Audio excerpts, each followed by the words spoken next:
I'm glad you've come, though I'm afraid there's little in the way of good news.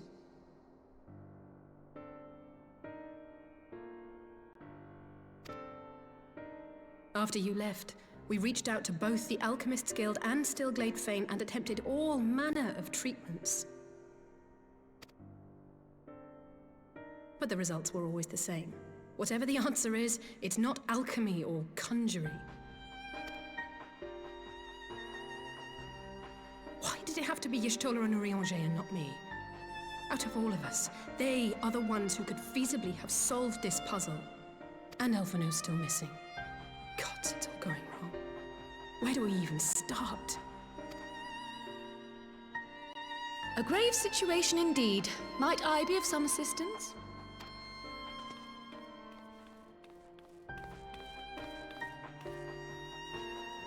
Kryl!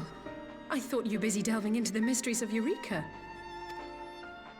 When word reached me of the plight of our friends, I could not well stay away. As a fellow scion, not to mention your erstwhile mentor, this is one of those times you should feel free to call on me, regardless of my personal circumstances. Yes, I should have thought of that. Thank you for coming, Kryl. We would welcome your insight. And I should be happy to provide it. Now, what's this I hear about Alphino heading into Imperial territory? That boy always did have some funny ideas. Do you remember the speech he gave when he was accepted to the Studium?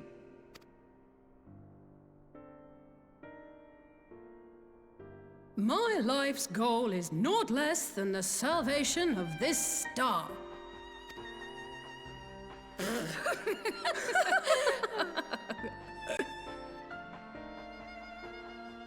That particular grand pronouncement has been a source of great embarrassment to him, as you know.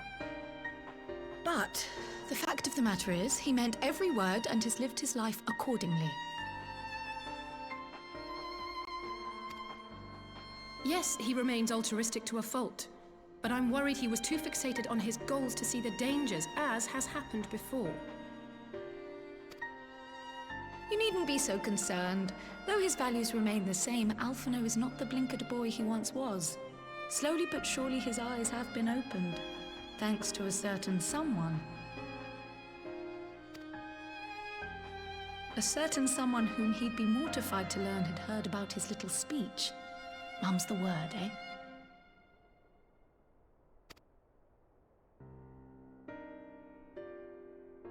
Right, I'd better have a look at our patients.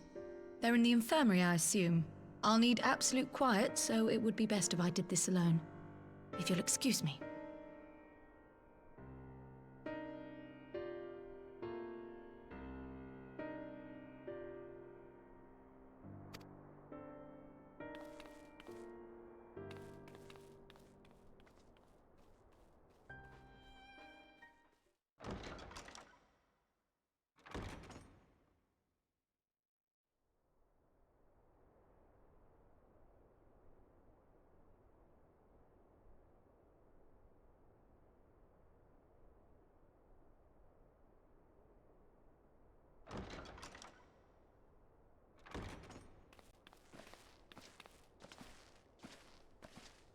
All three are in fine physical health. At a glance, I would say they were merely sound asleep.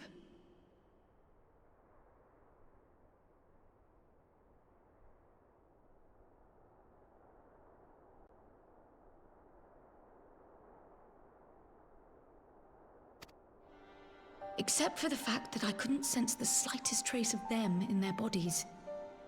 It's as if their souls have taken leave of their physical forms. Ah, yes. The Elder Seedseer made a similar observation. I've read the report. When you heard this mysterious voice, you described feeling as if you were somewhere else, yes? If we assume the ether which comprises your essence is being drawn to some other place, then it may be possible to follow the trail it leaves behind, just as we did in our search for Thancred. I wasn't around for that, but I can't imagine it was easy. Oh, it wasn't. But that's no reason not to try. I will have need of Master Matoya's crystal eye if I'm even to make the attempt. So I suggest we pay her a visit.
Come to disturb my peace again, have you?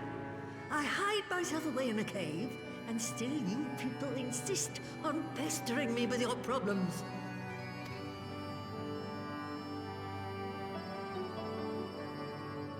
Oh, I mistook you for young what's-his-name, but I see now you're the sister.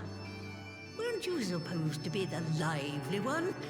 I've seen happier faces at a rain-sodden burial. Well, I'm sorry to dash your expectations, but the situation isn't exactly conducive to gaiety. Ha! That's more like it. Stoller used to spit and hiss like a wildcat too. Better for a young thing like you to be filled with fire and leave the doom and gloom to your elders. Now, what exactly does this tragic situation of yours have to do with me? If I may, Master Matoya, we have need of your crystal eye once more.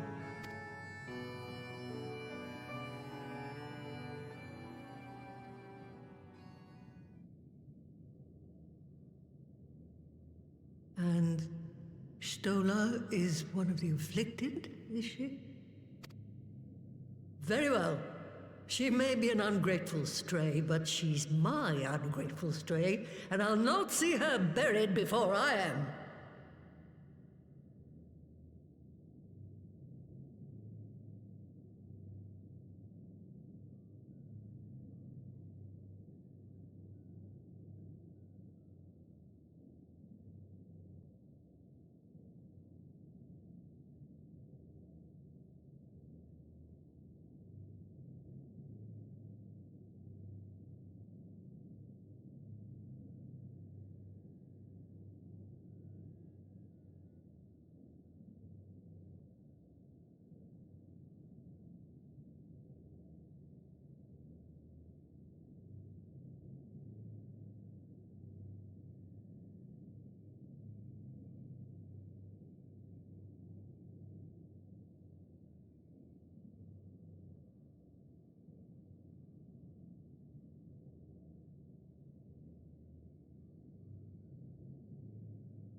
Right. Let us see what we can see. I'll begin from where our friends first fell, and cast my senses out from there.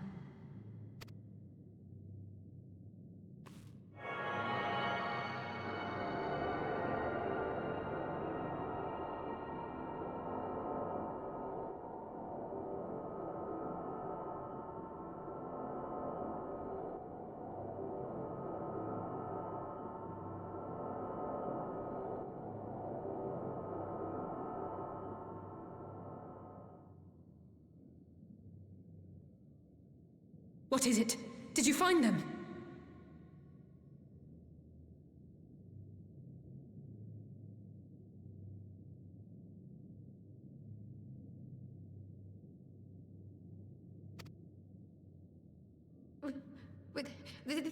This doesn't make sense.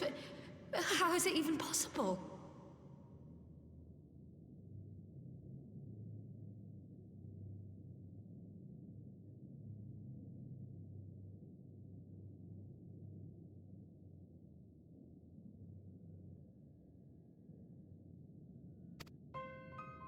How is what possible? Kryl, what did you see?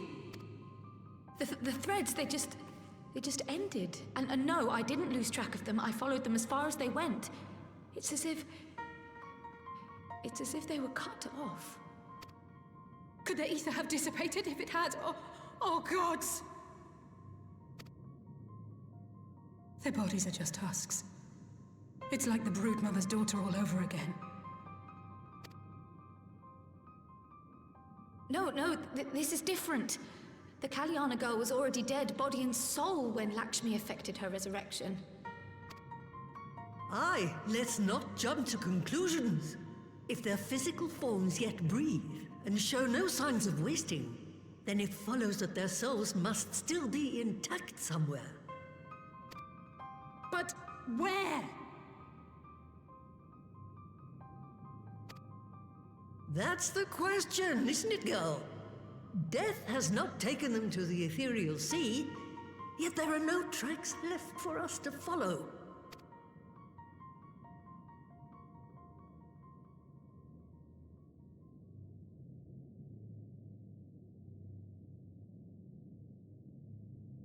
We're no closer to an answer than when we started. But knowing their souls are still out there is progress of a sort. We just have to keep looking.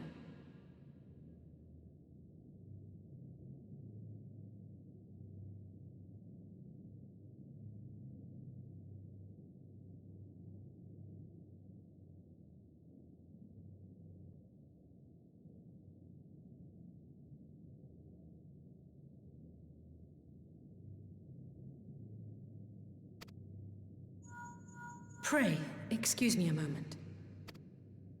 Yes? I remember, but... What, to Alamigo? We're on our way. That was Lise. Apparently, a group of Populares have defected to Alamigo, and Maxima, the envoy Alphino left with, is one of them. I'm sorry. I realize we've barely begun here, but... Go, child, go! You've made up your mind, and life's too short for dithering. I'll do some digging in the meantime and see if there isn't some other method we could use to continue the search. Let's be off then.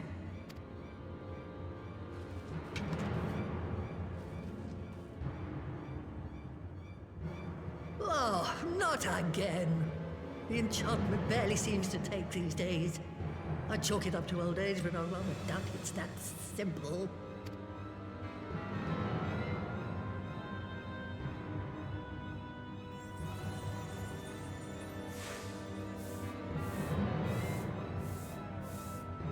Before they took ill, Y'shtola and Urianger were sharing notes on a thinning of the ether. It seems to be happening all over.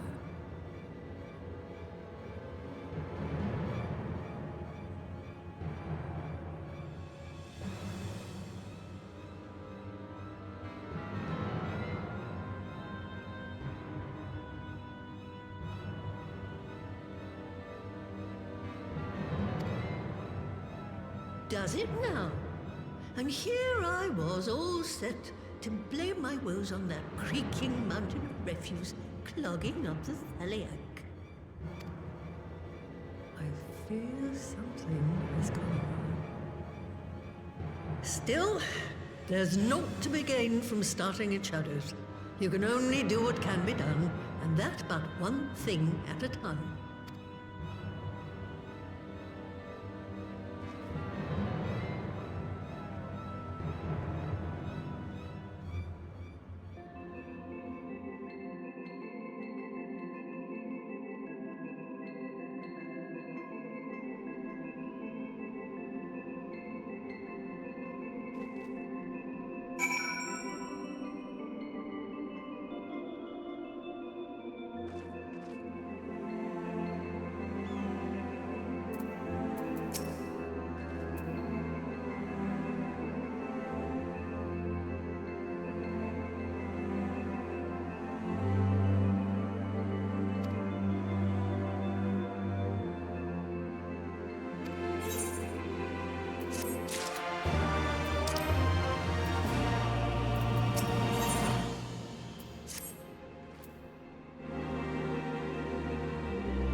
I'm sorry to drag you halfway across the realm, but when Maxima mentioned Alphino, I thought you'd want to hear the news in person.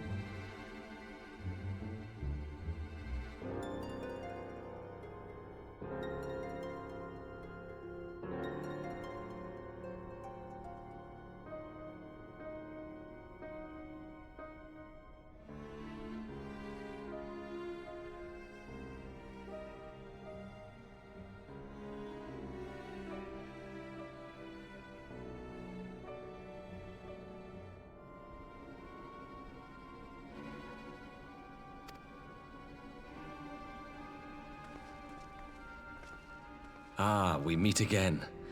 Though I was hoping our reunion would be under more auspicious circumstances. What happened to my brother?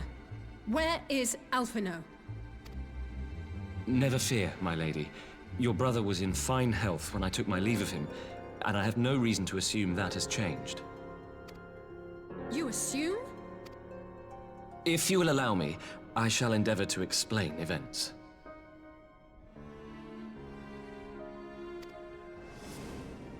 Our troubles began not long after we departed Doma.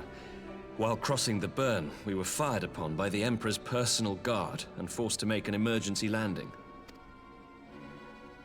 As we stumbled from the wreckage, our attackers fell upon us again, and we would have perished there and then were it not for the intercession of a third party, a band of mercenaries whose leader claimed to pursue a vendetta against the Ascians. This Shadow Hunter, as he styled himself, then escorted us out of the wastes to relative safety. Upon arriving back in civilization, I gathered my Populares colleagues and prepared to flee the Empire. Master Alphino, however, declined the invitation to join us, preferring to continue his investigation into the Ascian threat. Well, at least he's not lying in a heap in the burn. Tell us more about these Ascian hunters. Who are they? And is Alphino still with them? He is. As to who they are, I'm afraid I have nothing to tell you. Beyond the fact that they root out and destroy Ascians, they were unwilling to divulge anything which might serve to identify them. They would not even reveal their next destination. But Master Alphino asked to accompany them all the same. Since parting company with your brother, we've been engaged in a game of cat and mouse with the Emperor's guard. We made our way through province after province, finding the army busy restoring order wherever we went, until we finally arrived here in Alamigo. I cannot thank Commander Aldin enough for giving us such an unexpectedly warm welcome. I'm not inclined to turn away refugees, no matter which land they call home. And if they can tell me how things lie in Garlemald, all the better. On that subject, there is much I would tell you. During the course of our journey, we heard tales that an entire rebel army had been slaughtered in the space of a single night. It would seem my former comrades grew tired of putting down uprisings in the conventional manner, and chose instead to bring a formidable new weapon to bear. Details were sparse, but the rumor alone was enough to dampen the flames of rebellion. I have also heard reports that several companies have withdrawn from their designated provinces and begun marching westward. It is my assessment that the Empire's forces are mobilizing for a large-scale military engagement.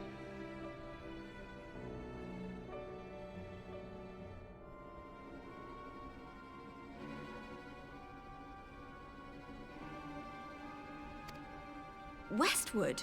You mean they're getting ready to invade Alamigo? We knew this was coming, but not that it would be so soon. We've barely even begun to shore up our defenses. They won't stop an invading army. No, they won't.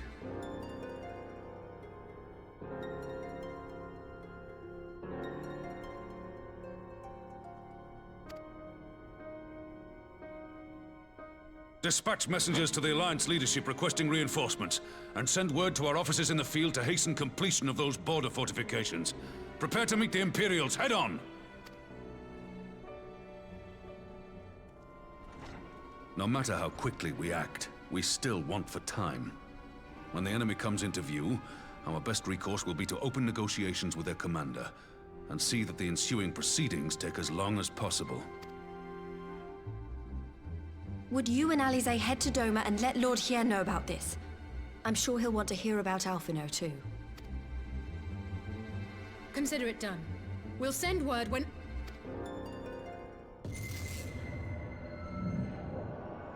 Untold sorrow must be changed. Ahead looms a calamity. Eon become instant. Throw wide the gates.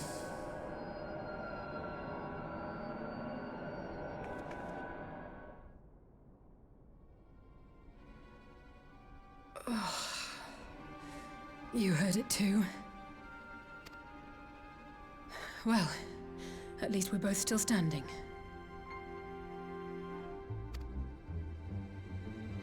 Oh, thank the gods. I thought we'd lost you for a moment there. Why does this keep happening?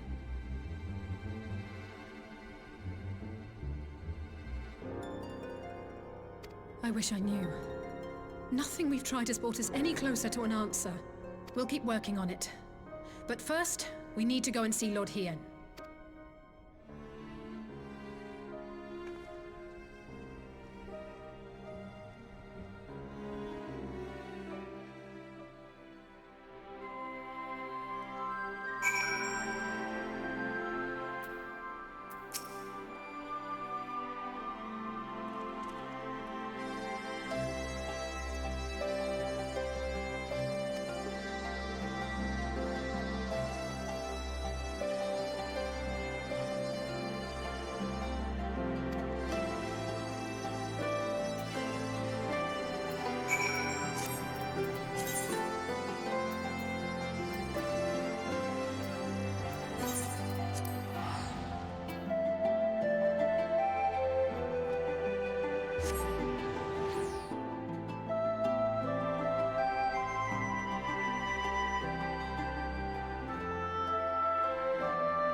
It seems the engineers have matters well in hand.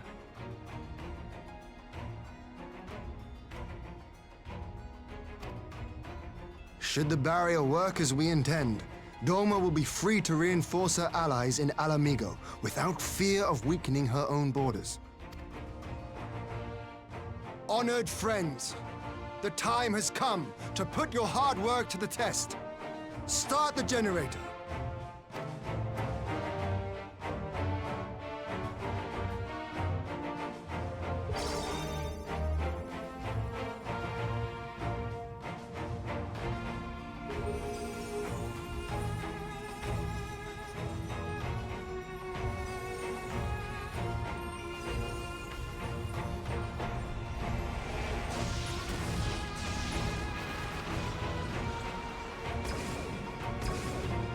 Node 1 is operational.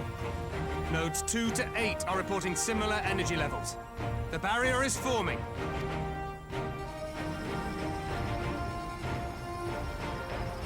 $1,000 yards, 2,000, 3,000. Expansion remains smooth. No fluctuations detected.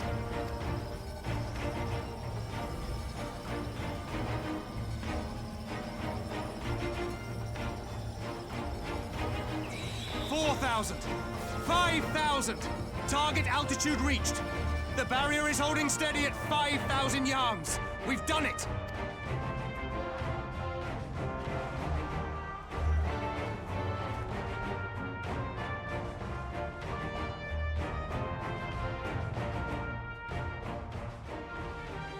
Is that an Imperial airship?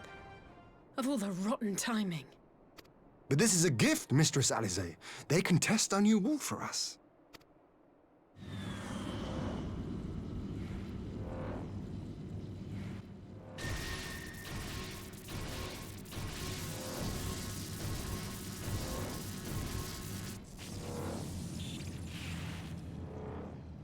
Seems solid enough, though I was hoping for a fireball.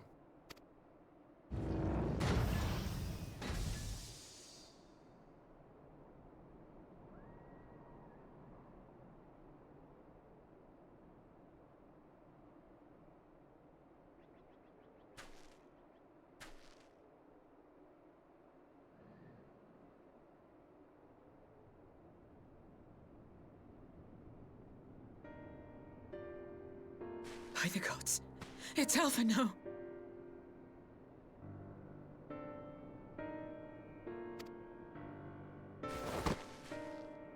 What are you? Let me go! He has my brother! Lower the barrier!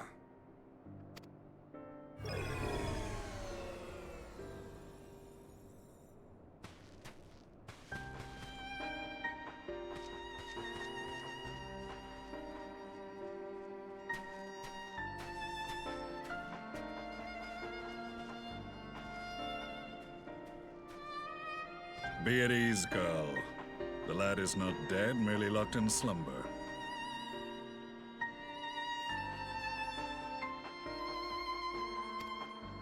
No, not him too.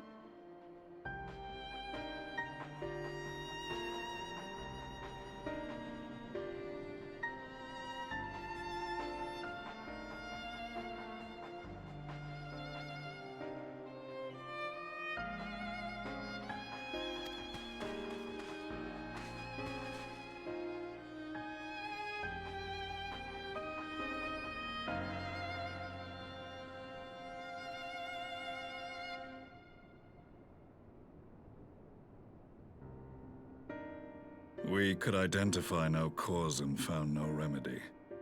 Thus I sought to return him to Doma, and into the arms of Lord Hien himself, it would seem. It is a day for fated reunions. Would you not agree, adventurer? Or should I address you as the Warrior of Light?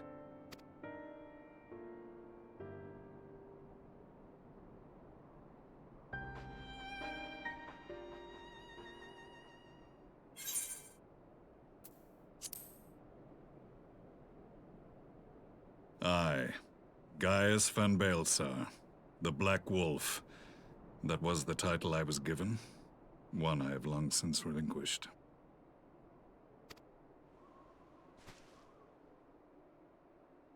Stand down. The legatus of the 14th Imperial Legion died in Castrum Meridianum. I am no more than Gaius Balsar, a man without rank or allegiance. Impossible! There's no way you could have survived! Do you remember how it unfolded? How I was deceived by La Habrea? How I was convinced that reviving the Ultima weapon would allow me to bring peace to Eorzea?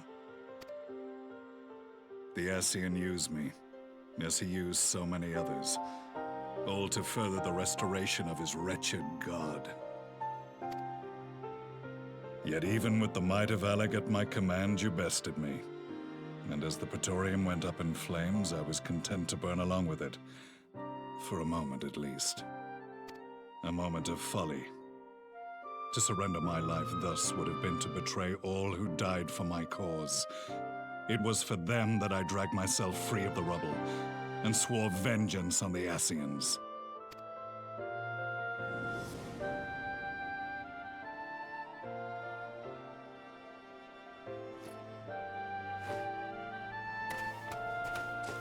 The Black Wolf has shed his pelt, never to return to Garlemald or her legions.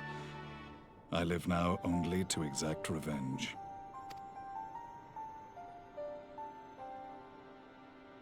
My principal quarry was to be La Habrea, whom I gather you have since ushered onto oblivion.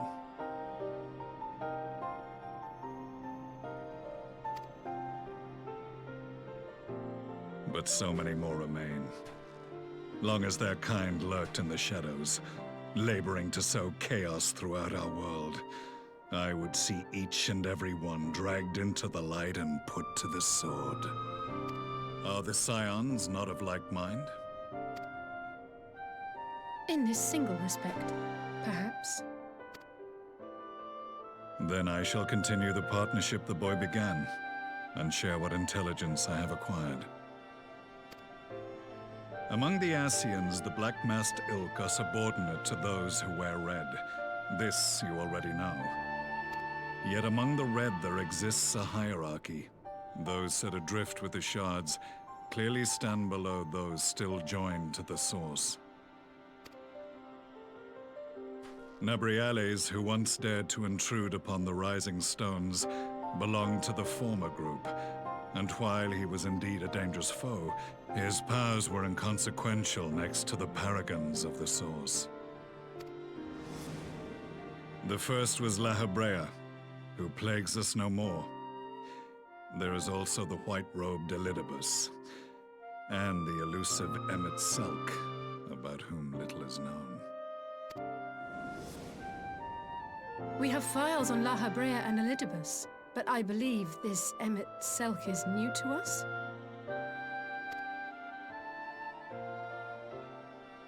As I assume my brother told you, we have evidence to suggest that an Ascian now walks in the body of the Crown Prince.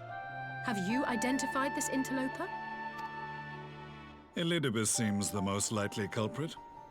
As emissary, it is his role to maintain the equilibrium between darkness and light. Your many deeds in Hydaelyn's name have upset the balance, and I believe he seeks to restore it by throwing his considerable power behind the Empire. As a leader of the Ascians, he is one of our primary targets.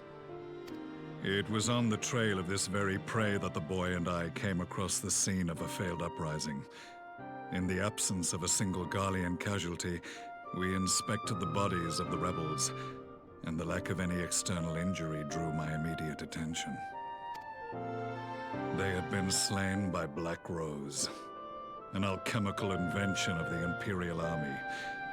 When I yet served as legatus, I ordered its production halted, and all stockpiles destroyed. Toxic gas is not a tool of conquest, but of extermination. Toxic gas? This must be the new weapon Maxima warned us about. Something deadly enough to sweep away all resistance in a matter of hours. Gods. You don't think they're planning to use this in Alamigo, do you? Put your fears to rest. We infiltrated the production facility, and destroyed all existing stores of the chemical along with the plant itself. Even should they rebuild the operation, they will not soon manufacture another batch. Regardless, I would draw your attention to a directive we discovered in the plant's records. The document was marked with a recent date and authorized with the signature of one Zeno C.A. Galvus.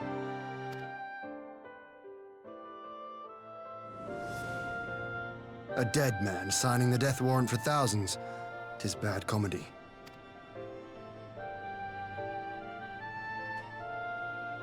But the tale does not end there. Within that same facility was a chamber filled with devices of elegant design. Cloning technology, we realized. And what should we find in each and every incubator? But a young Emperor Solus.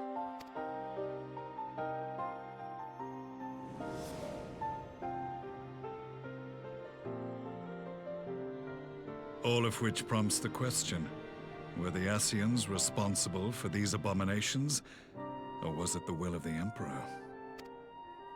I must know which hand guides the Empire. Though I have given up my rank, I am yet a son of Garlemald, and I will fight for the future of my homeland.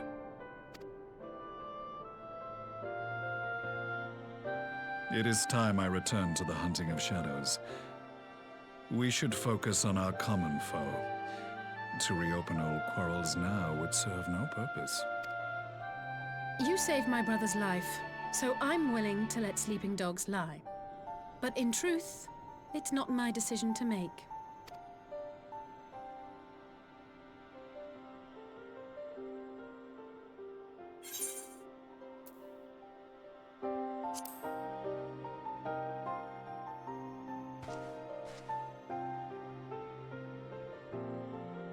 There was a time when I scorned those who placed their faith in false gods, even as I, in my blinkered conviction, place mine in Ascian promises. Unlike yours, my strength of will and my restraint was found wanting. We shall meet again, warrior of light.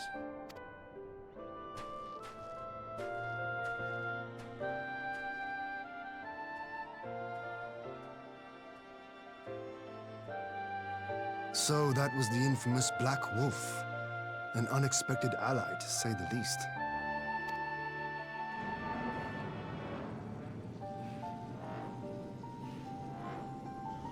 Well, I am content to leave the fine-tuning of the barrier to cleverer minds. Let us bid our friends from the Ironworks farewell, and see what can be done for Alphino back in Dorma.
Our supplies of Black Rose have been ruined, but the new plant is already under construction. We should have the first batch ready in time for the offensive, Your Radiance.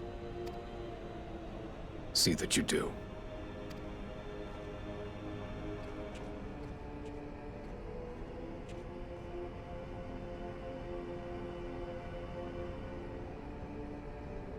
Ah, yes, the infamous Black Rose. If I recall correctly, Gaius did not much care for the invention.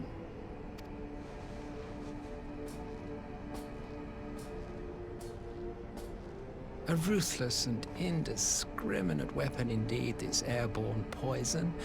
It seems you are capable of making decisions worthy of your bloodline. With no gift for sorcery, we Garleans must look to Magitech to even the odds. If it spares the needless deaths of our soldiers and serves the cause of this empire, there is no method I would not employ. How very noble of you. Truly, though, I must commend you for embracing your role as Emperor. You play the part of the determined ruler well. Sometimes even I catch myself believing.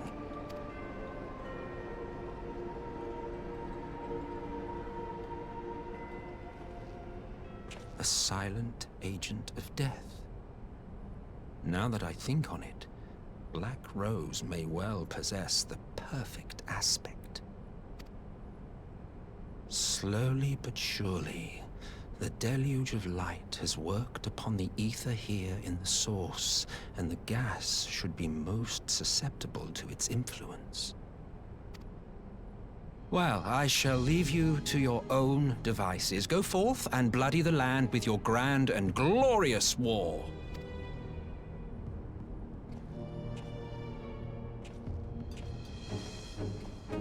While you do what, precisely?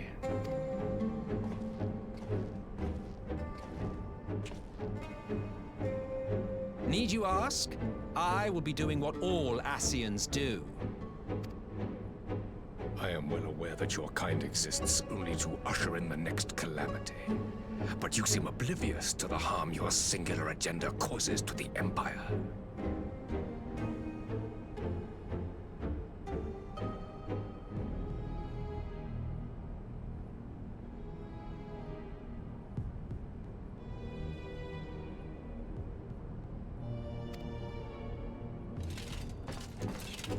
You cannot have forgotten the events which followed your mortal demise.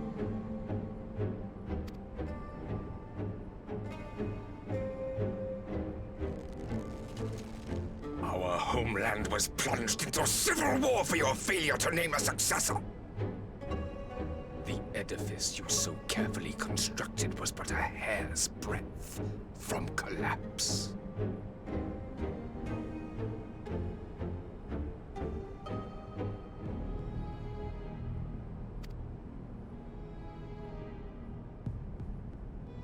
Are you truly so naive? You thought me oblivious to the consequences of a departure so painstakingly timed? It was by design? Well, of course it was. Though I will admit the resulting panic exceeded even my wildest expectations. But how can you be surprised? Throwing the world into disarray was the very purpose for which this nation was, as you say, so carefully constructed.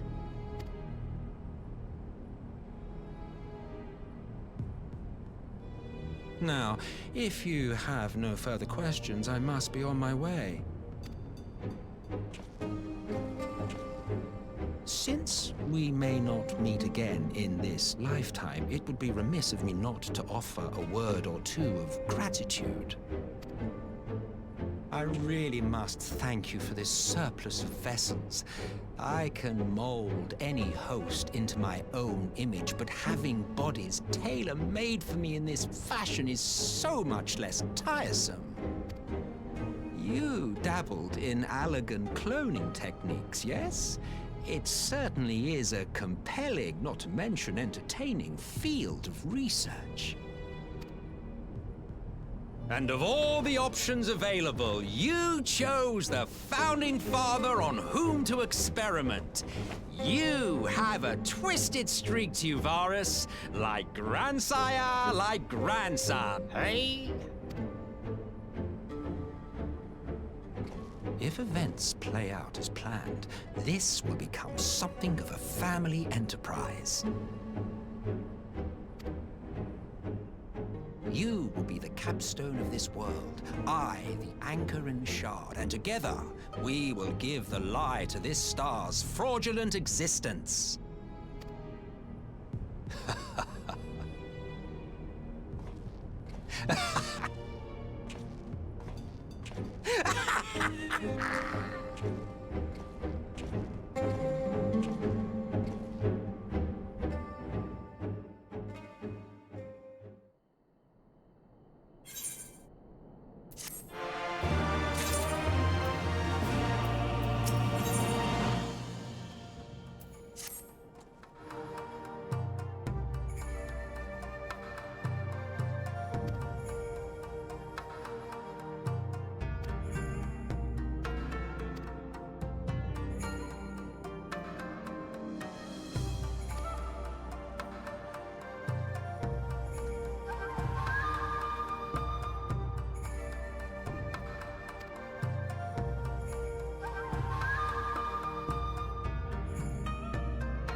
Welcome back, you two. Greetings, Lord Hien. Glad you could join us. Glad to be here.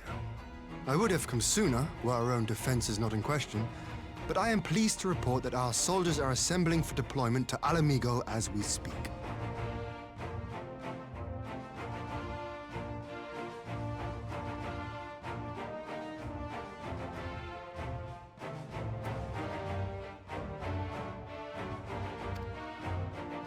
We're grateful for your support.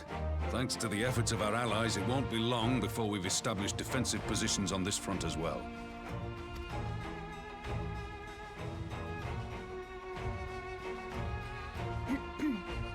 We have some good news too. Alphino has come back to us. As for the bad news,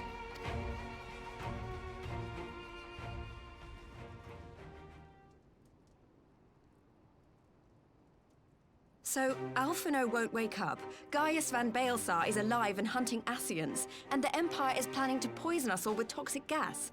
Does that sound about right? Ordinarily, any one of those things would have left me in shock. But the way things have been lately, it's all starting to seem pretty normal. Getting back to your report, are we sure this Black Rose is the weapon Maxima was talking about? It fits the description. And it seems we have Alphino to thank for sparing us an early demonstration of its effectiveness. I have a feeling this won't be the last time his bravery in the Empire will serve us here in Eorzea. The threat of an unknown weapon has had us all on edge. But now that we know what we're dealing with, we can take steps to defend against it. As for Gaius, I'm not sure what to think. Am I happy he's alive? Not in the slightest. Am I happy he's hunting Ascians? Aye, I'd have to say I am. Oh, speaking of Garleans you didn't expect to see, we have a tale of our own, as it happens. When we sent envoys to the Imperial Army to request talks, they returned with the message that Varys Zos Galvus would be attending.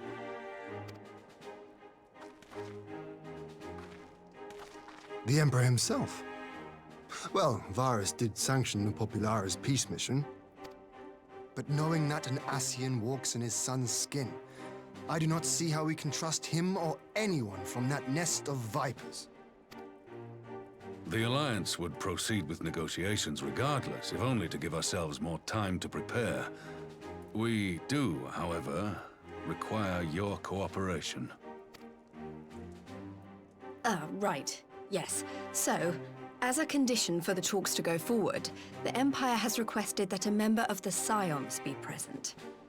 There'll be a representative from each Alliance nation, of course, but I'm afraid we have to ask that you come along too.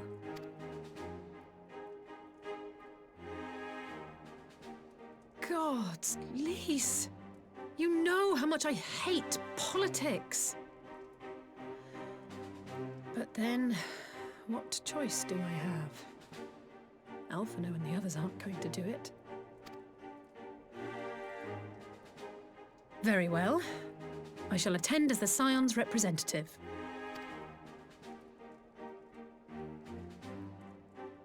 In case you're wondering why I didn't ask you, the Empire also requested the presence of Eorzea's champion.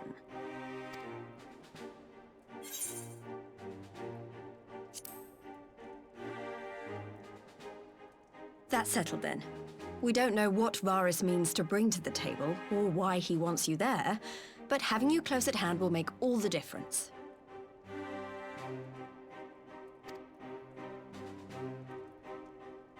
The meeting will take place on the border. Anticipating an early assault, we mean to position the bulk of our forces nearby.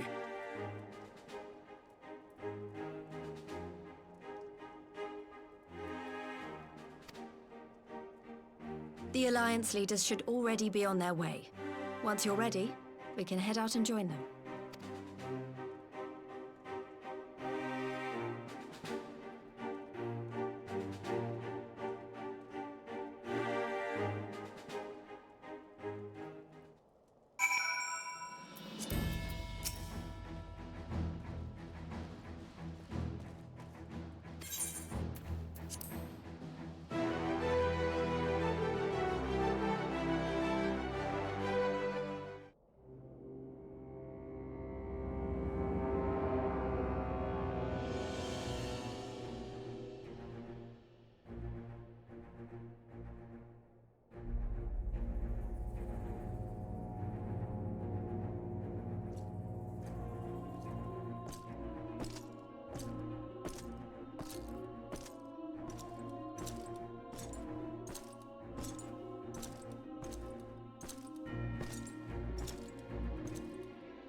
Esteemed representatives of the Eorzean Alliance, on behalf of the Garlean Empire, I thank you for inviting me here today.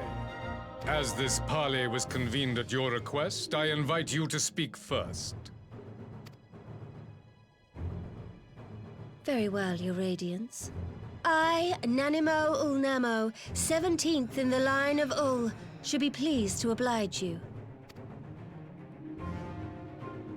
As recent events in Alamigo and Doma have made plain, the subjugation and exploitation of neighboring nations is not a sustainable policy.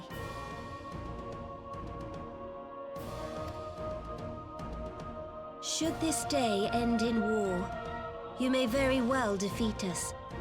but you will never extinguish the people's desire for freedom. Though it may not be in our lifetime, there will be another revolution, another war, and the cycle will continue. Doma has entered into a concord with the nations of Eorzea, a partnership wherein we recognize one another as equals. Garlemald could be afforded similar treatment. You need only set aside your ambitions and join us in paving a path towards peace.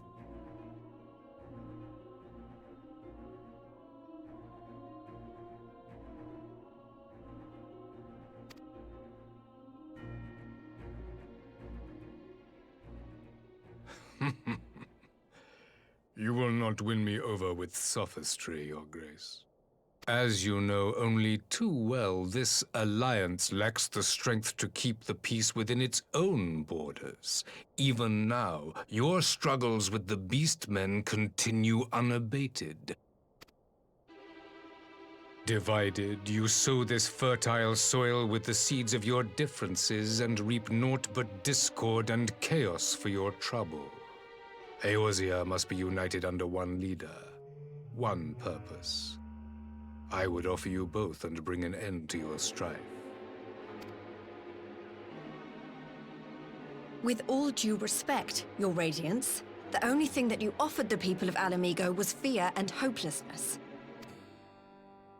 The citizens of Doma can also attest to the meager arms of Imperial rule. There is no purpose to be found in a life of oppression, each day more uncertain than the last. Our people are willing to die for their freedom. A great many already have, and countless more will, if we don't put an end to this madness here and now.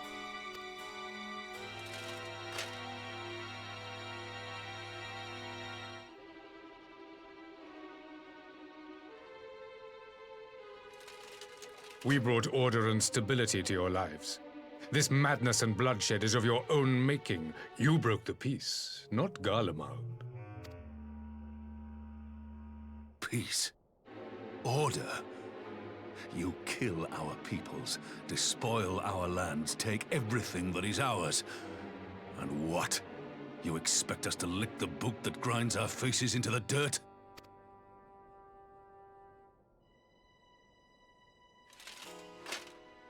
I expect you to weigh the costs. To recognize that countless lives have been lost on both sides in pursuit of a greater good, and to not squander all we have achieved in a fit of petulance.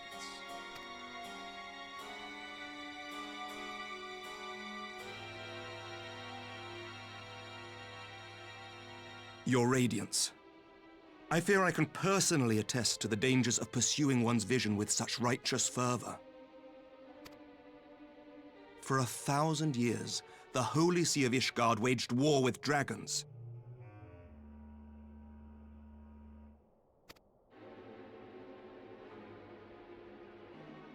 A 1,000 years of sacrifice, of sorrow and hate, in which we bathed in the blood of friend and foe alike. Had it gone on any longer, we may well have drowned.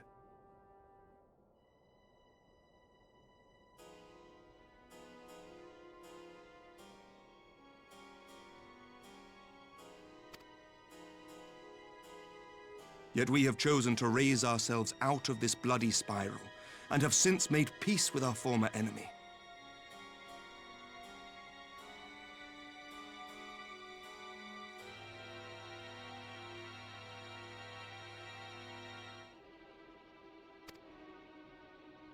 So I understand. No doubt the dragons were more receptive to your overtures in the wake of their leader's demise.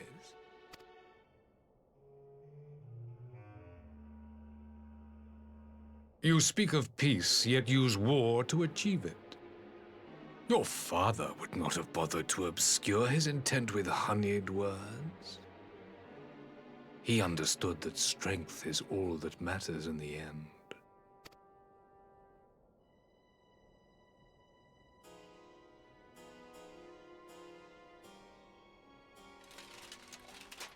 Without his clarity of vision, I can but wonder what will become of Ishgard and her people.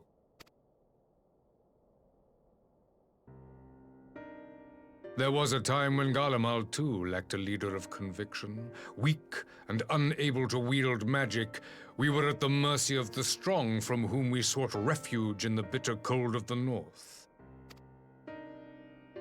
Were it not for the discovery of ceruleum and the subsequent development of magitech, we might never have gained the power to take back that which was rightfully ours.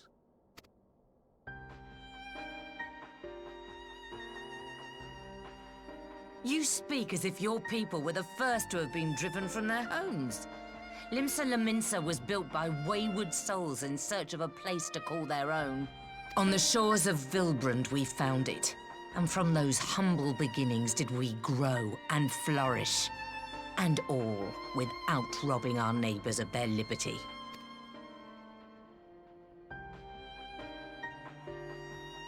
So saith the pirate. Am I to believe that you simply asked the kobolds to yield up their lands and that they were happy to oblige you? That you did not drive them out like rats in the hold of one of the many ships seized by your privateers?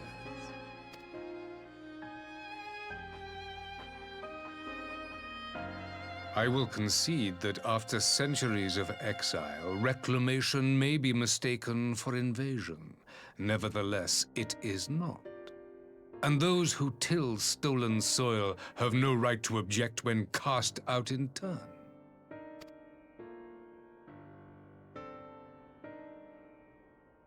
Your uncompromising nature rivals that of the Ixal.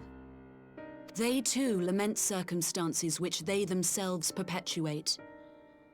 Were they but to embrace peace, we would welcome them with open arms. Indeed, some few have done just that, and now receive of the Twelve's Wood's bounty. Would that your people might learn from their example.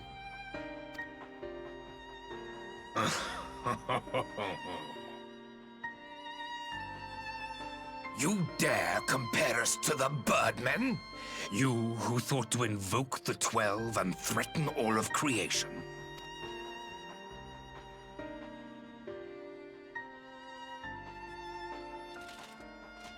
I came here in the hope of finding some speck of common ground, but I see now these discussions will accomplish nothing. Despite what you people may believe, I am not wont to choose the sword over the olive branch. 'Tis but a pity men are loath to accept one without first being shown the other.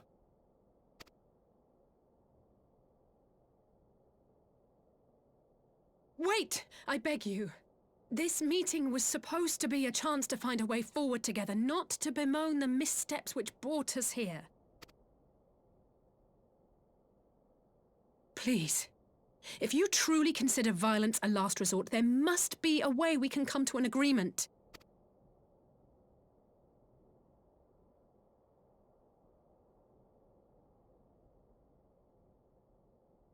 As Mistress Alisaie says, we did not come here to bicker over the past, but to discuss how we might strive towards a brighter future.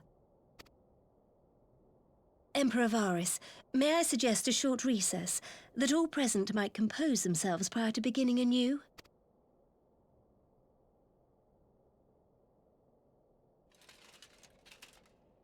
Very well. I pray this intermission will suffice to move these talks in a more constructive direction.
Now then, who would have the floor? Before we resume, I wish to offer you an apology. After you graciously accepted our invitation to discuss an armistice, we have done naught but rebuke you at every opportunity. I believe I speak for all of us when I say we are deeply sorry for our discourtesy.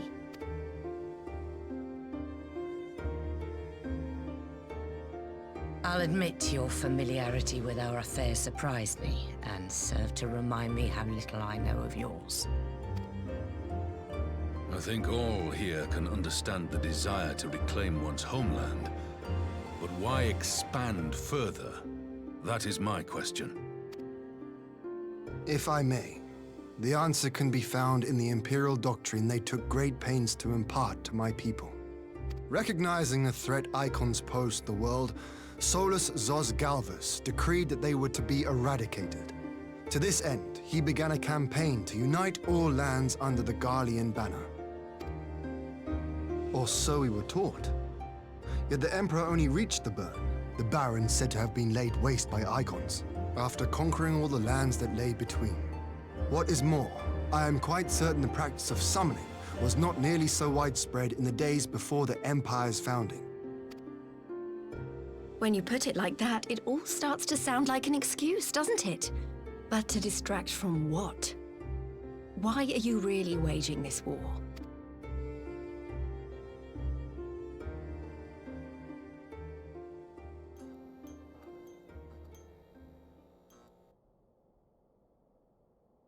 Finally, you ask the right question.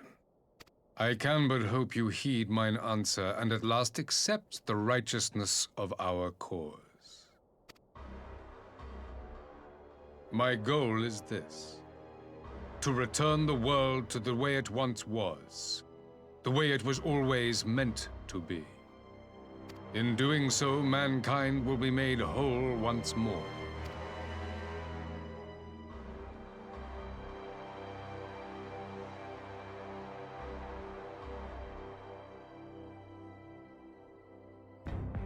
No longer will we suffer from the dissension born of our differences. There will be but one race, a perfect race, as we were when time began. What in Rulga's name are you talking about?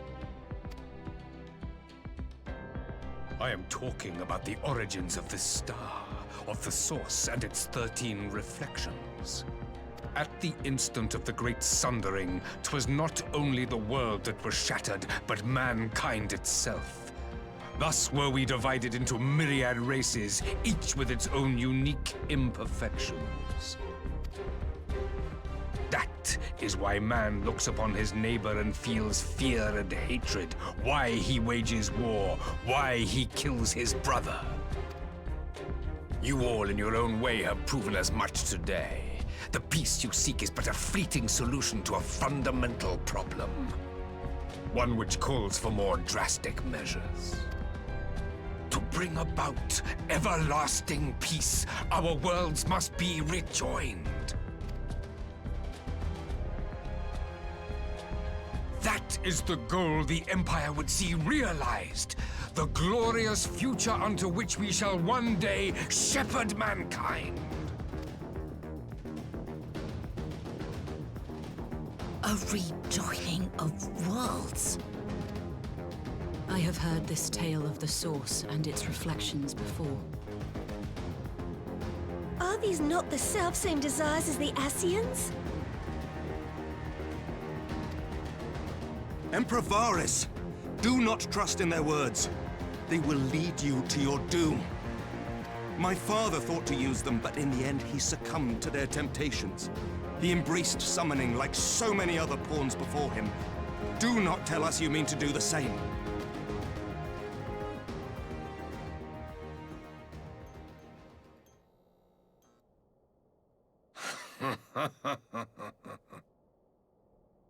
To be a pawn, free from the burden of choice, would be a blessing.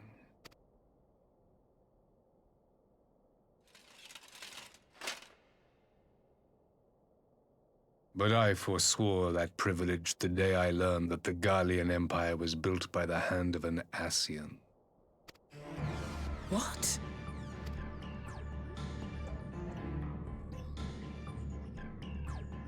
Yes. My grandsire, the former emperor, is of their number. And who better to build an empire capable of bringing about the calamitous change we desire? Would you condemn me for this alliance? For bowing to the will of these shadowy masters, when the prize is true and lasting peace?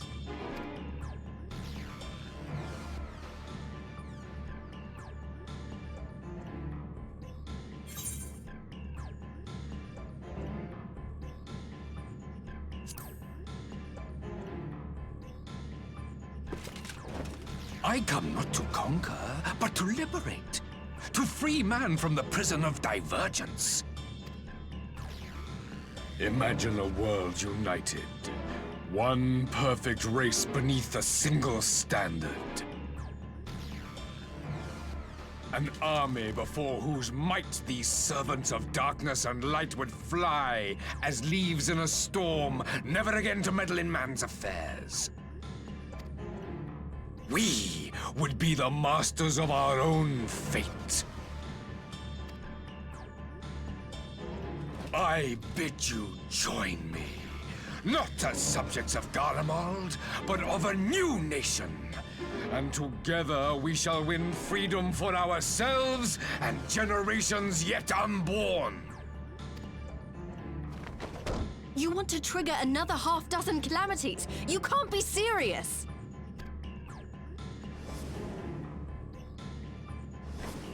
Have you forgotten how many died? There will be no one left! Do you truly imagine we would aid you in your bloodletting? It is unthinkable, unconscionable.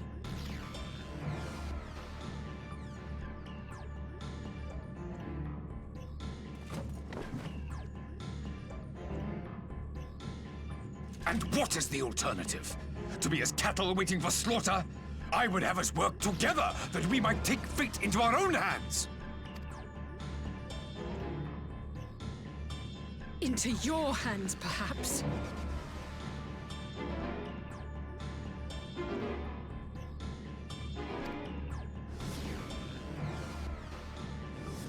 But what of the other worlds, your radiance? With every calamity, you obliterate a star and every soul that dwells on it.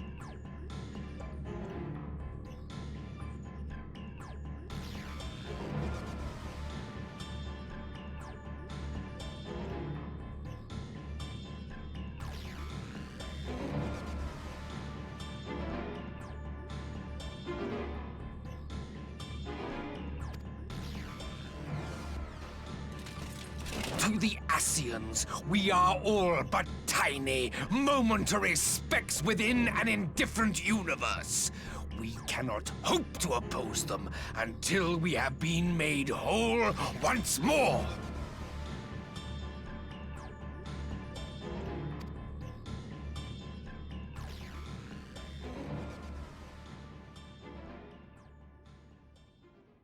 Are these truly the words of Garlemald's ruler?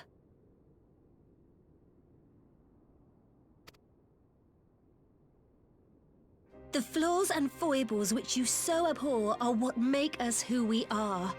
Every nation, even yours, Emperor Varys, is made whole through the combination of these imperfections, the strengths of one compensating for the weaknesses of another. While it is true that man succumbs all too often to anger and avarice, he may yet overcome his baser instincts through the forming of bonds with others, fostering community and cooperation. That the protector of an empire should not only reject these fundamental truths, but seek to change them at so dear a cost to life is indefensible. Such a man is not fit to govern.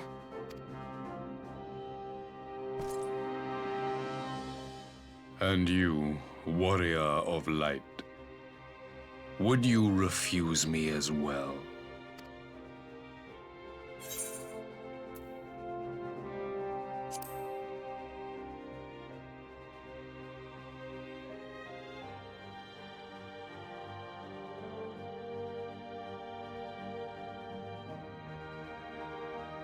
It would seem the Alliance is of one mind on this matter.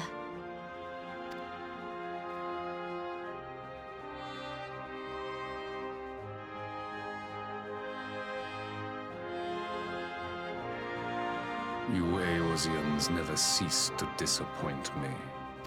Though I suppose I have only myself to blame for expecting more from savages. This discussion is at an end. I bid you make ready for our next meeting. It will not be at the negotiating table.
I'm not sure what I was expecting from our meeting with the Emperor, but it wasn't that. Still, at least we know now what he's really after. Aye, a future built on a mountain of bodies. I too want the Ascians dead, but not at any cost.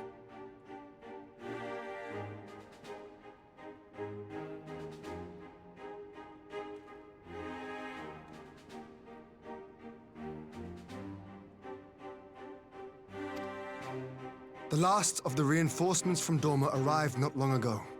I pray it will be enough.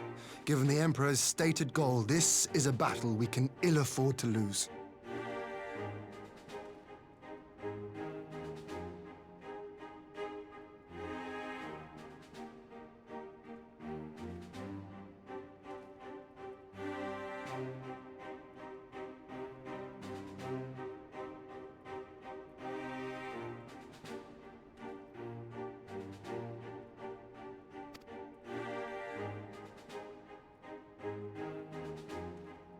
If the Gallians come in force, we may not have much say in the matter, even with our combined strength. We knew from the first that the odds would be against us. But if there is even the slightest chance of victory, we must do everything in our power to seize it.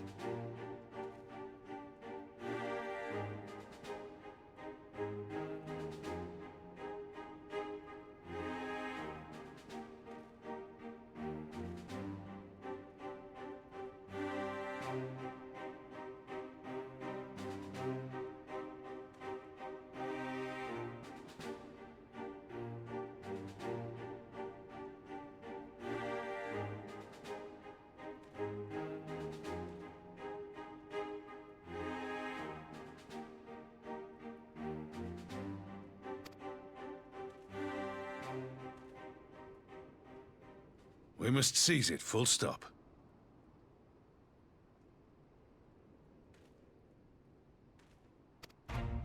Here!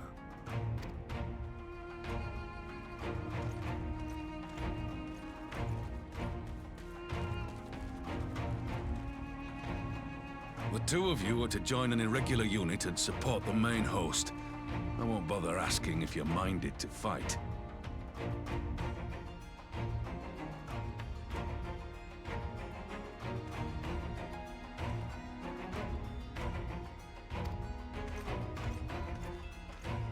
After coming this far, how could I not? And for once, there's no one around to countermand me. Not that they would. Not even my brother. But we all know who really made the difference. Ready to frighten some Garleans? I wouldn't want to be on their side. Might I ask you to accompany the Dorman contingent? They are strangers here, and your presence would do much to raise their spirits.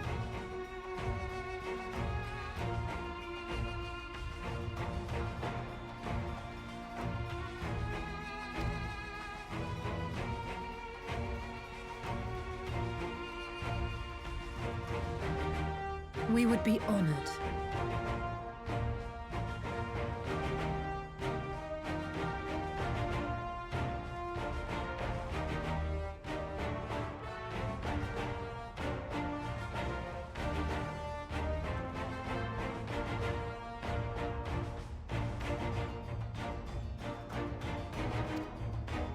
When our people stride out with you in their midst, I dare say the Eorzeans will feel an ilm taller themselves.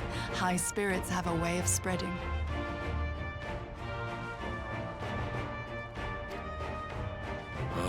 What I wouldn't give to join you. But my duties as field commander will not allow it. I'll leave the front lines in your capable hands.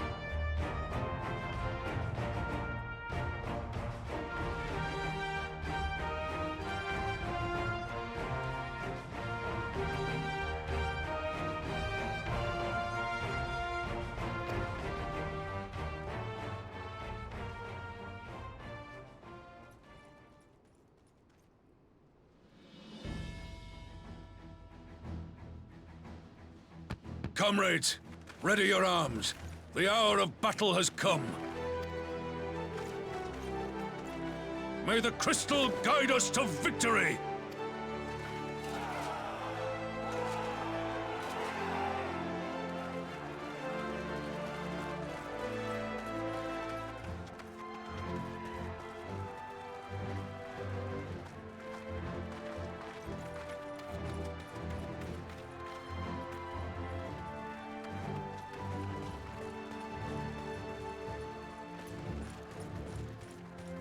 Since the others couldn't be here, we'll have to fight twice as hard.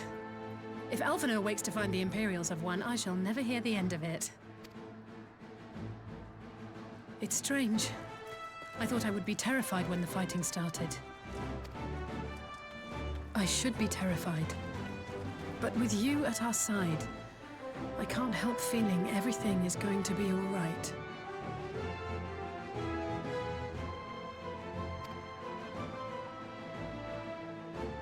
So please,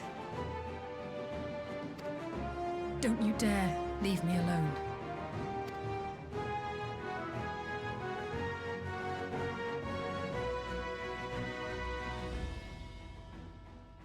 No matter what happens, we have to survive together.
Out of my way!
You shall fall soon enough.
shall fall soon enough.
Let us be about it!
You shall fall soon enough.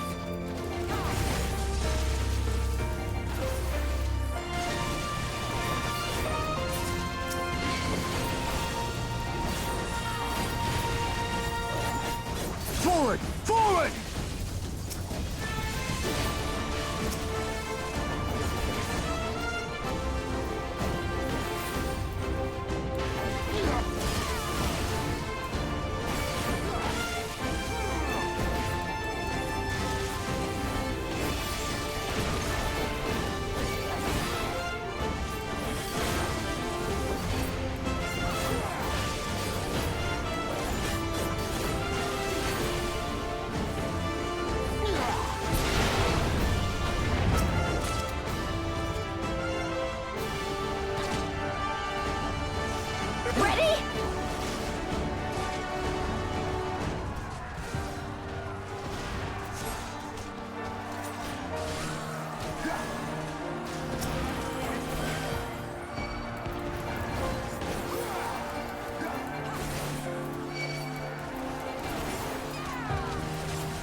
I shan't hold back!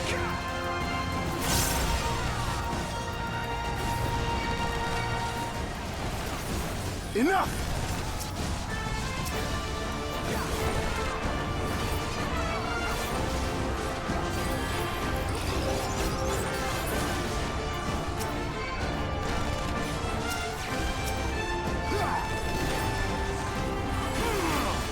You shall fall soon enough.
Out of my way!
Let's give them a show.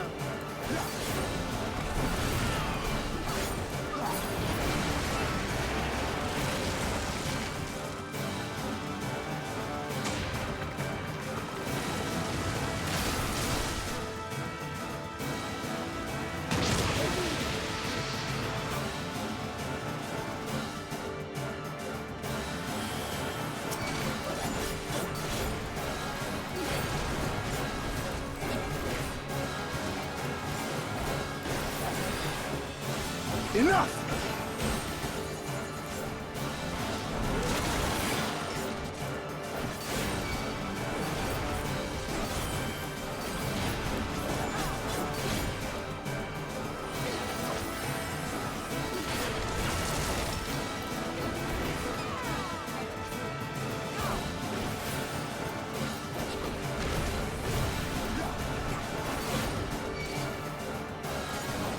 Out of my way!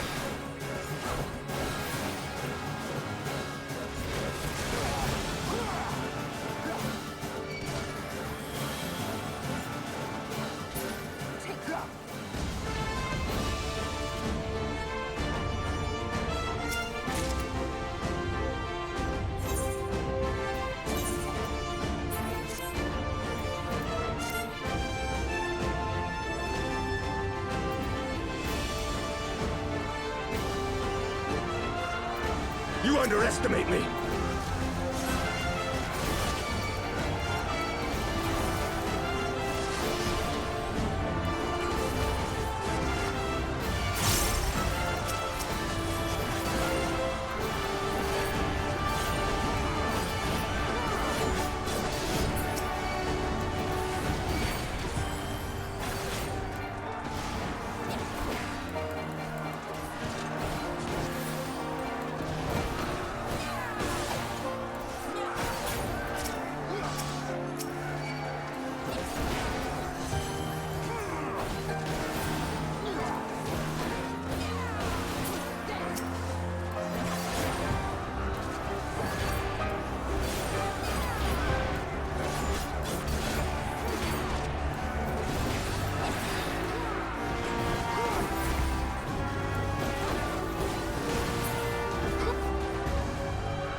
Light does not yield!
One!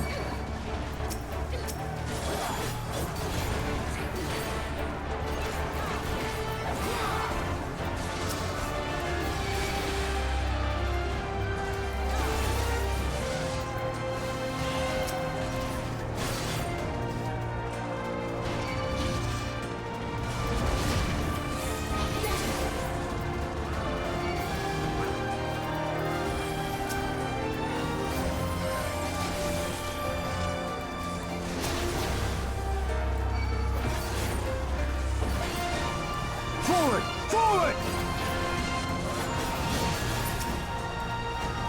Enough!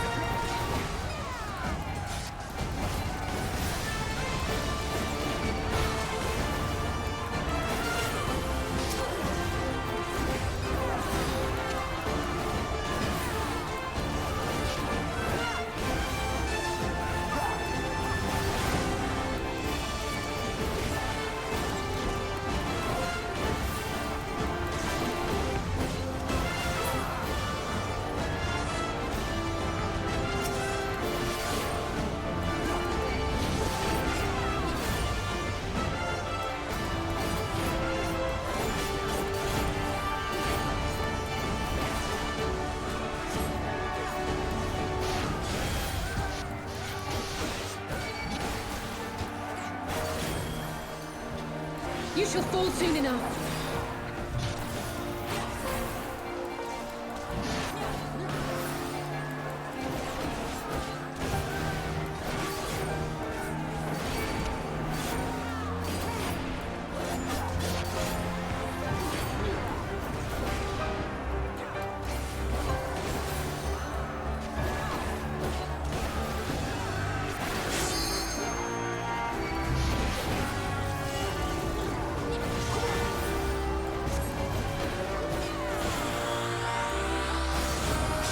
To get serious!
Enough!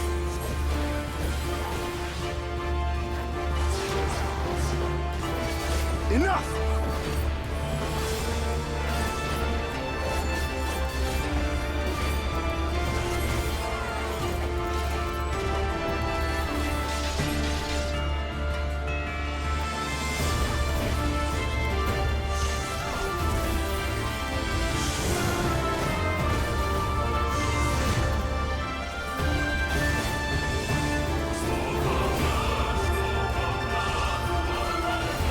Forward! Forward!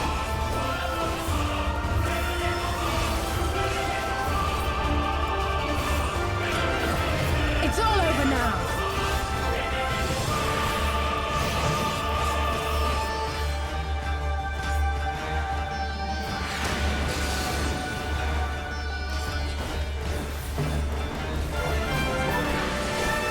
Forward! Forward!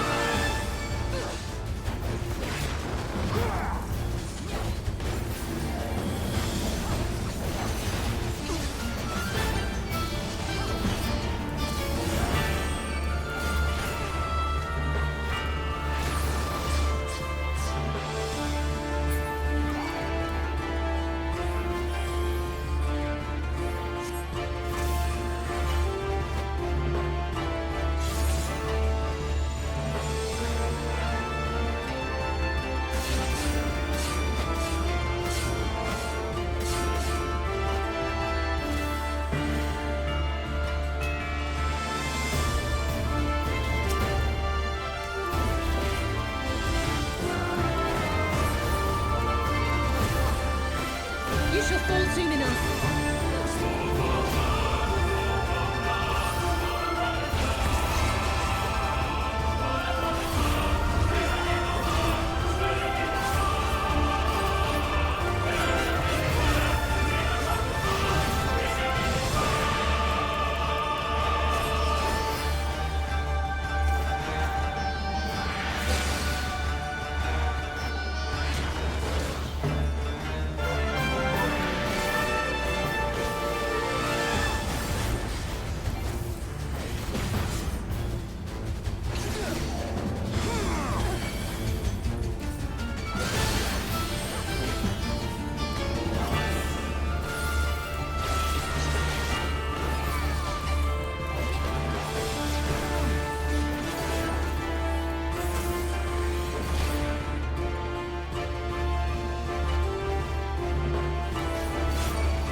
You shall fall soon enough.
We did it!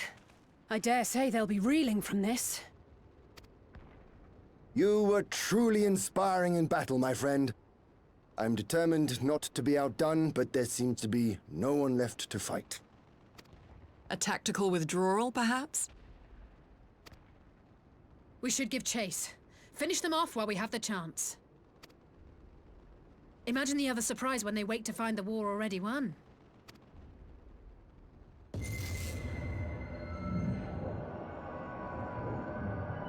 The light will expunge all life. Only you can forestall the calamity. Throw wide the gates.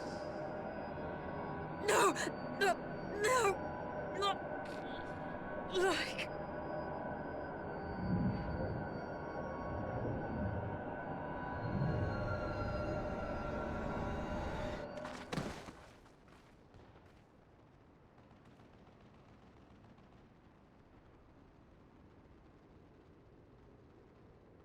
Oh no, don't tell me.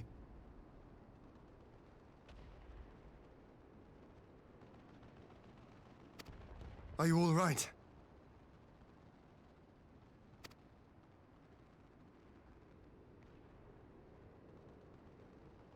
Quickly, we must get her back to the encampment.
There have been several skirmishes along the border, but as yet neither side has delivered a decisive blow. We had long assumed that the Garleans would overwhelm us in a straight fight, but we seem to be gaining ground, albeit slowly. As to why that might be, the most likely explanation is that they have yet to commit all their forces. Still, we're winning, and our latest intelligence suggests the Emperor has retreated back to Garlemald. In light of this, we're considering launching an offensive with the aim of pushing the front line forward and giving ourselves some room to breathe. Commander! The Imperials! They've broken through our defenses to the east! What? Our scouts say their forces are being led by Lord Xenos. Lord Heian and Commander Hext have taken their troops to provide support, but we don't know how long they can hold out. So, they've been biding their time, waiting for his arrival, have they?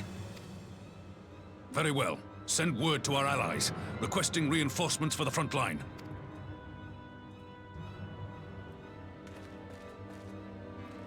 Should the worst come to the worst, I may need to enter the fray myself. But what of you? Do you still have the strength to fight?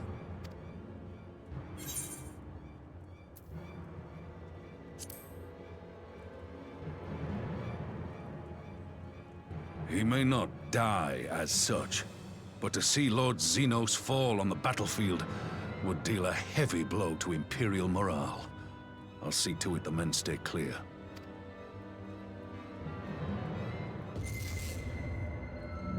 Why won't they open? Please, I bid you open!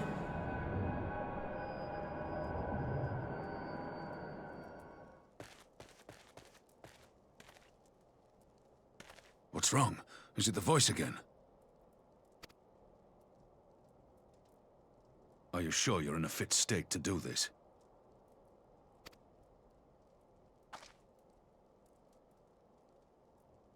May Ralga grant us strength. Give 'em hell, lass. I, for my part, will defend this place to my dying breath.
The weave of a shinobi's power.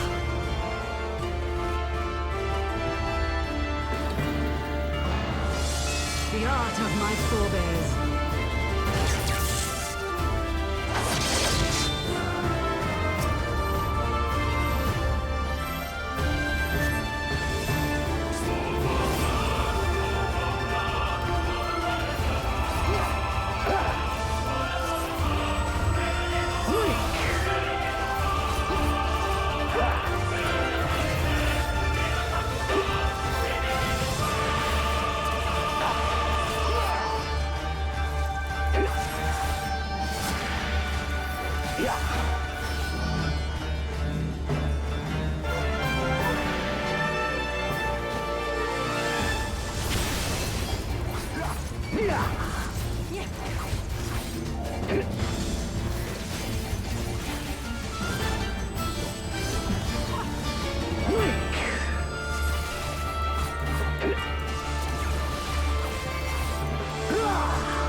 Damn you!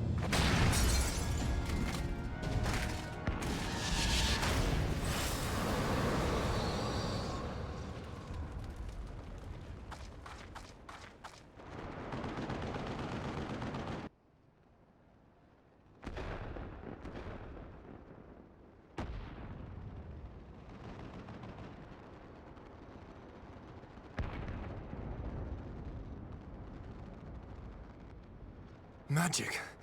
With a Garlean body? That's hardly fair.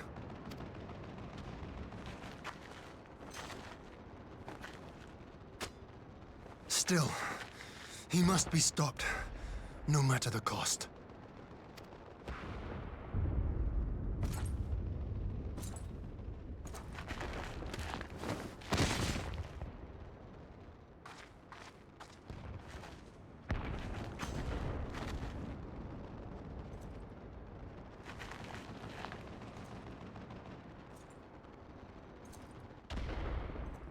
Ah, bringer of light.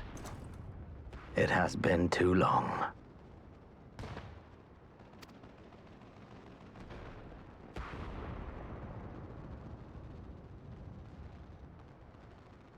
No words to mark our reunion? So be it. Equilibrium must be restored. And only your death will redress the balance.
Your mother chose her champion well.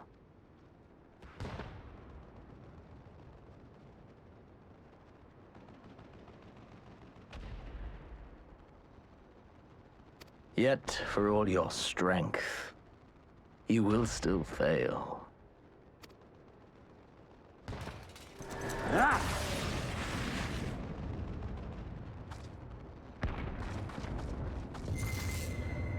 Please, I beseech you.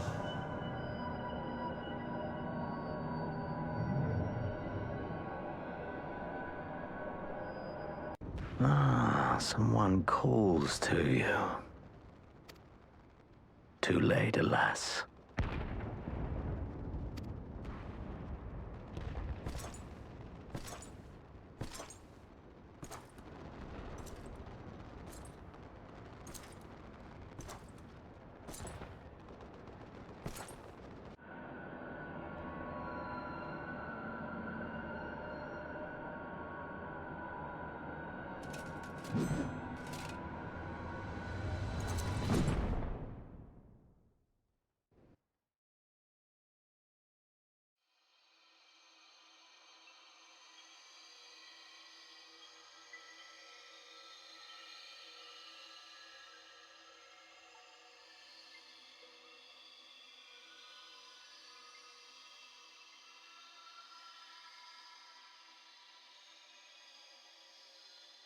At last, I found you.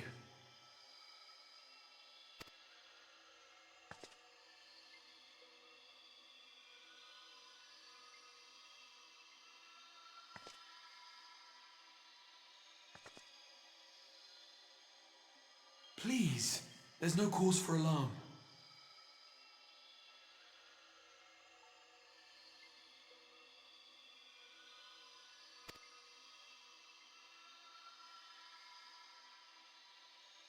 Though, I confess, this is not where I had intended to meet. But the place of our meeting is of no consequence, like the war you wage. Win or lose, the path you walk leads only to oblivion. The better path leads you here, to me. I have need of your strength.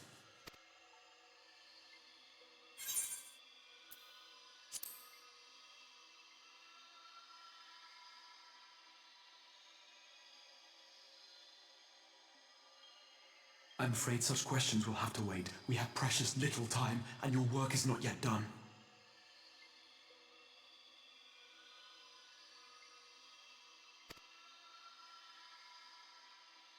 Go to the Crystal Tower. I have left something for you near its base. It will serve as a beacon of sorts, one which I pray will help you on your journey. All you need do is find it. I will take care of the rest.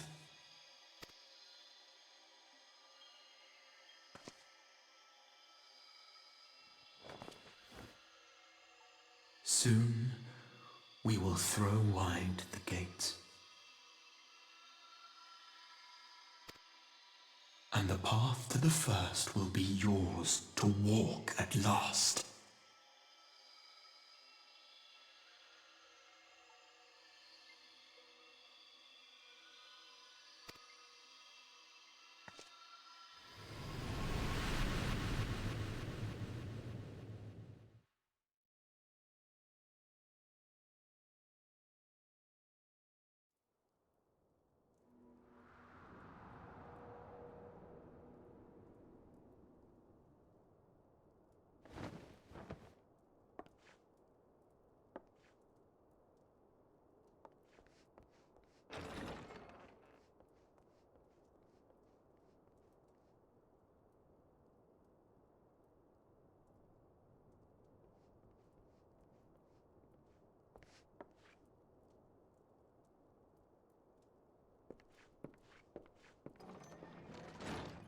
You're awake.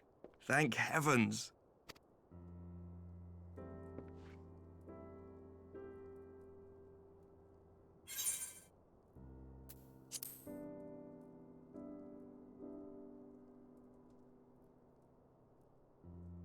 Do you recall the confrontation with Xenos? You were the first to come to the aid of Mistress Lys and the others on the front line.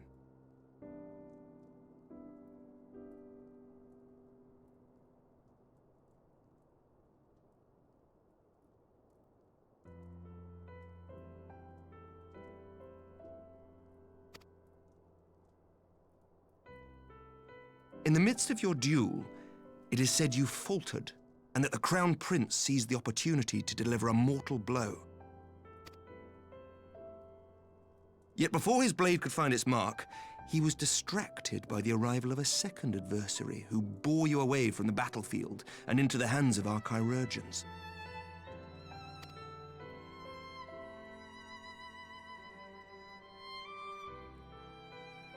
Lest you wonder, he left before you awoke. As is his wont.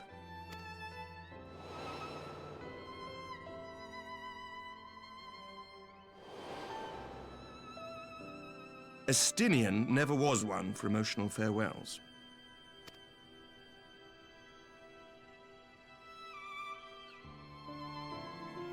Though Xenos bested all before him, the battle clearly took its toll, for he retreated shortly after your rescue.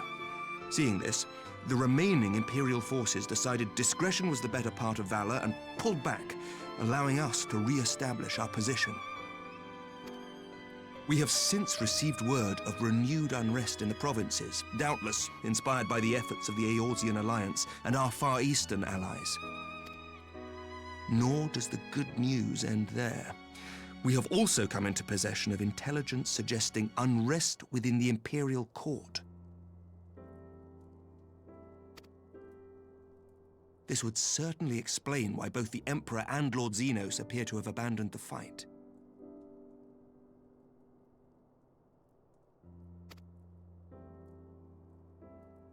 A long-awaited ray of hope in these dark times.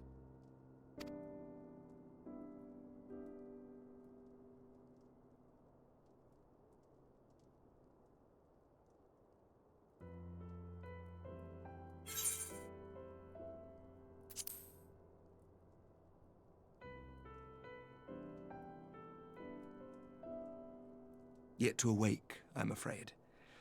But please, concentrate on your own recovery for now. You have carried the hopes of some half-dozen nations, and we are all eternally grateful for your efforts. But no one is without their limits, not even you.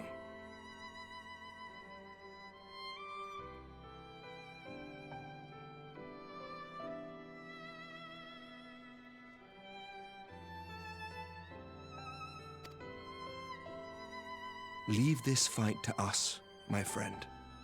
You have earned your rest.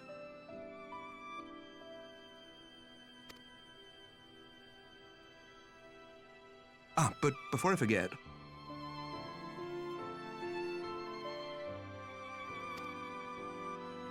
I was asked to deliver a message as soon as you awoke.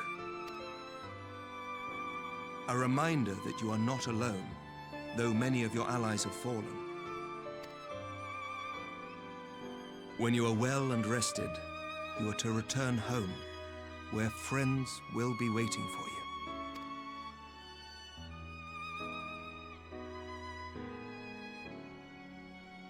Now, if you will excuse me, I must return to the front. May we meet again soon, under happier circumstances.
I'm at 12! I don't believe it!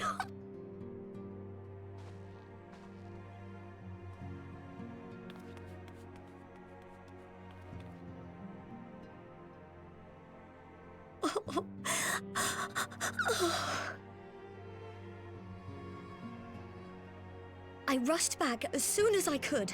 I swear, my heart nearly stopped when I heard you'd collapsed like the others. What in heaven's name is going on?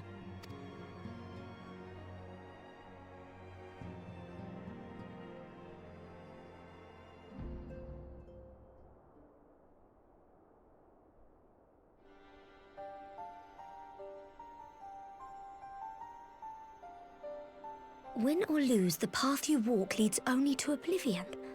Oh, well, that's helpful.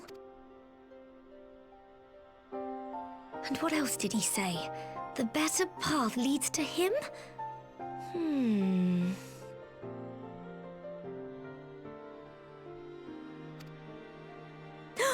If his is the voice you've all been hearing, perhaps the others are with him!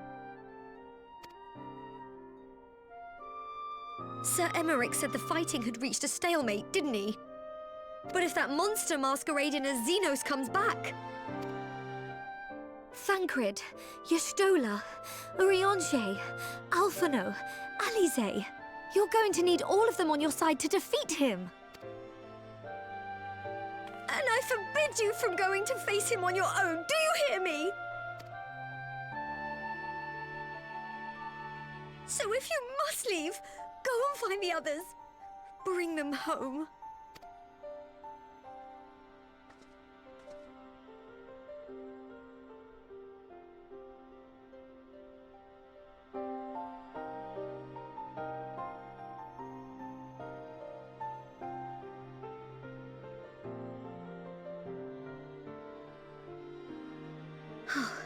As for where to start, you said the stranger had left a beacon for you at the Crystal Tower, right?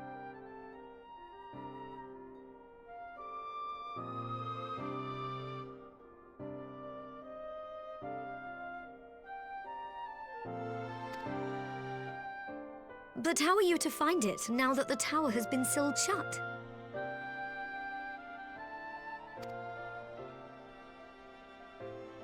There has to be a way. If anyone would know, it's Sid and the researchers of St. Coinac's find. Don't you worry, we'll find that beacon for you.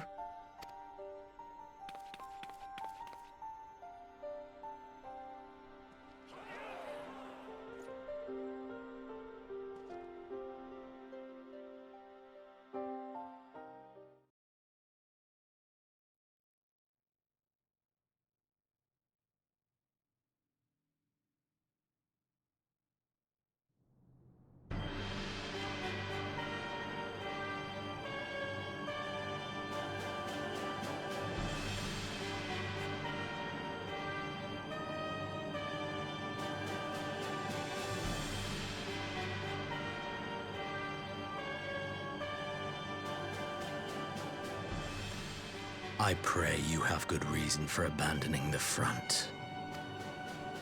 How could I remain there while the rumor that my son is possessed by a demon spreads like a sickness here at home? I will not be made to fight for the throne a second time. But what of you? Did you not tell me you would destroy Eorzea's champion with the ease that one might swat a fly? A minor setback. She will not escape me again. Where is your grandsire? I would have words with him. How should I know? Do you hide from each other's sight as well? I imagine he's doing what all Ascians do. He must have found a way to take advantage of this turmoil. Men are not pawns to be played with, Ascian. You underestimate us at your peril. This war will not be decided by you and yours. Man must choose his own fate, and I, for my part, will do all within my power to see Garlemald emerge victorious.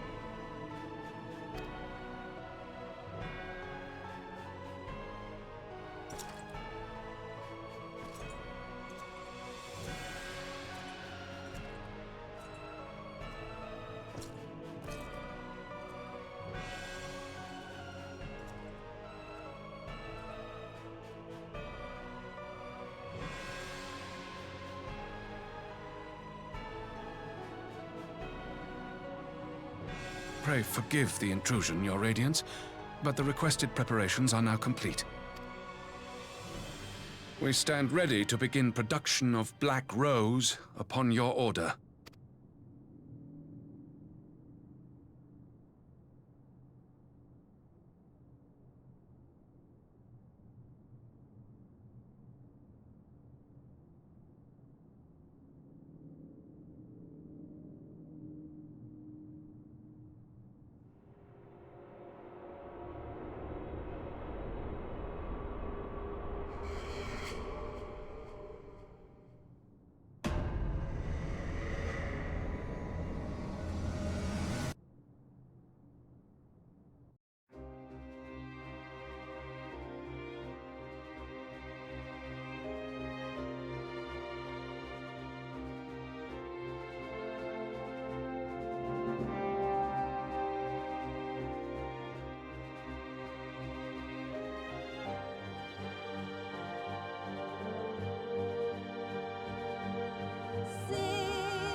My enemy. My friend. Had I been but a step faster.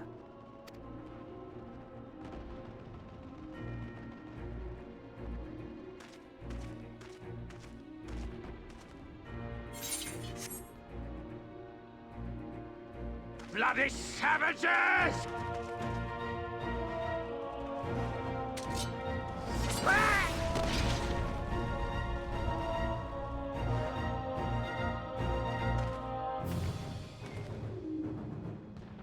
A pity your hunt leads you elsewhere. Not that I am surprised. May you find joy in it. Grow stronger, more savage, and savor every triumph. In the meantime, I will reclaim that which is rightfully mine.